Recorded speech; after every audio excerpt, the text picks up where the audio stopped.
Over the summer, I found myself sketching in my journal. I filled the pages with small notes from the last collection, scraps of thought, fragments of shapes and ideas that still lingered in my mind. And then, almost without realizing, I began sketching what might come next. Now, fall has slipped in and the air feels crisper. It's time to take those loose sketches and start shaping them into something real. To think about the structure of each piece, how much clay it might need, what it might want to become.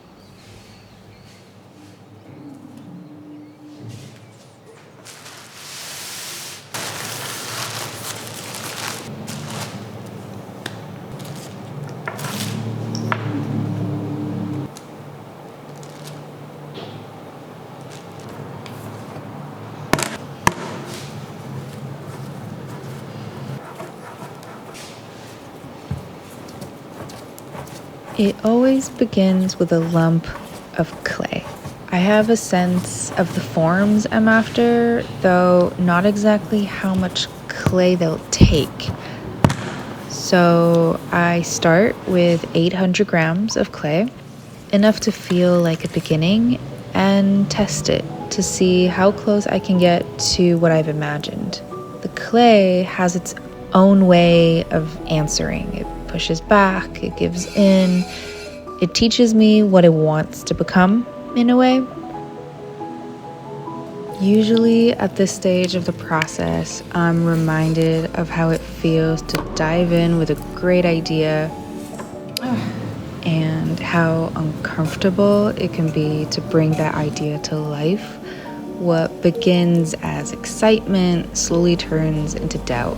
You start to question everything, the work, the vision, yourself, and then the quiet fear settles in. Maybe the problem isn't the idea, maybe it's me. But I've learned that this is the part where you have to keep going. Even if it feels hopeless, get all the bad work out. It's the only way to reach the good ones. Keep failing, keep making. Somewhere in that quiet back and forth, the piece begins to find its own life. That's the part I love most, when the ideas stop belonging to me and start becoming something that exists on its own. Okay, little update on how the collection, I don't know what I'm doing with my hand.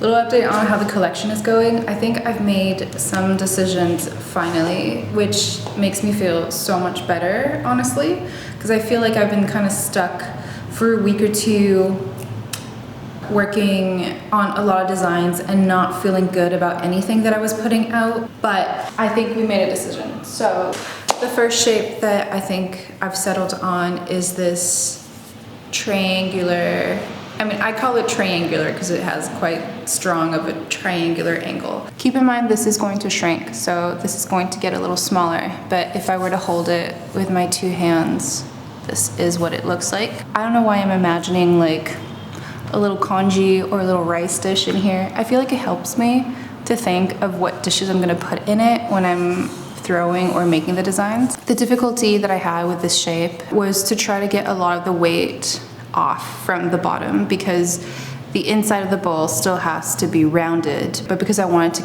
keep a straight angle, I had to find a way to both like remove a lot from the bottom here. Anyhow, I digress. A sister to this bowl is this one that I accidentally made. I'll just hold them up real quick next to each other so you guys can see. This is definitely more of a wider and shallower bowl. This one was kind of an accident as I was trying to make something a little wider, and it came out to be at a really good weight, although I still feel like I could remove a little bit more from the bottom here. And if I were to put, what can I put in here? If I were to put a sponge in here, that's kind of what it would look like. I like how it's sitting.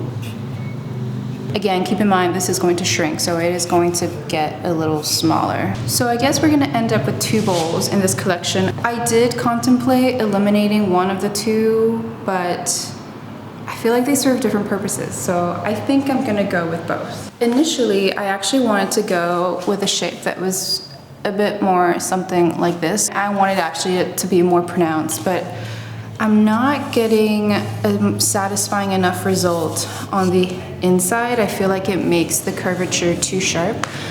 Maybe eventually I'll come up with a shape like this, but I haven't been able to get something that I'm like really happy with. So this one is going to be scrapped along with all of these. They're going to be reclaimed, and I'm just going to keep these two that I'm happy with. Another shape that I've been working on is a teacup, a cup. I wanted something quite elegant on the bottom, but that still had that rounded effect. I don't know why I always think of fruit when I think of cups like these. I also think the height to width ratio is good. That's a lot of the times what I'm working on when I'm in the design stage, is how tall and how wide should the piece be. Another design that I'm pretty happy with is this. It's like a rounded cafe kind of mug. I think that the handle could be maybe a little less wide, like it could just be a tiny bit smaller, but I didn't want it to be too small either. So that's that. We got one mug. The next one that I'm thinking of pairing it with is the Granada mug that I had from the last collection. This is one that I didn't end up selling because the glaze, as you can see, like melted and went a little crazy. Lastly, I want to reintroduce the azalea plates. I sold quite a lot of them in the last collection. The initial design of this was actually this one, which is much more of a flat plate. And so I think that this design maybe suits a plate shape better. But the thing is, this is a little too small, like compared to the size of my hand. I don't want to make things that are useless, so I'm going to try to make a bigger version of this. There are still some other designs that I would like to see if I can get into the collection. However, I feel like getting these right is the most important part. I'm trying not to spread myself too thin, as well as re-update the Granada mug. I'd like for it to be a little lighter. Maybe for those of you who do have it, who did buy one, you could leave me some feedback as well as on what you think how it could be improved. I personally feel like it's a bit heavy on the bottom. Maybe it is a bit small. I don't know. You guys tell me, because you guys are the ones using it. But I am open to feedback. You can leave me a message in this video, or you can email me or DM me on Instagram, whatever you'd like. It's really important that I take really good notes on all the dimensions, the weights of the pieces, because I'm going to be making them in the next few weeks and I might forget what I did exactly. I am working on glazes at the same time. They are right there. I'll share that with you guys in another video. So yeah, more designing. I'm hoping to finalize all the designs by the end of this week, and then next week it's gonna be production week, so fun.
scratching my back.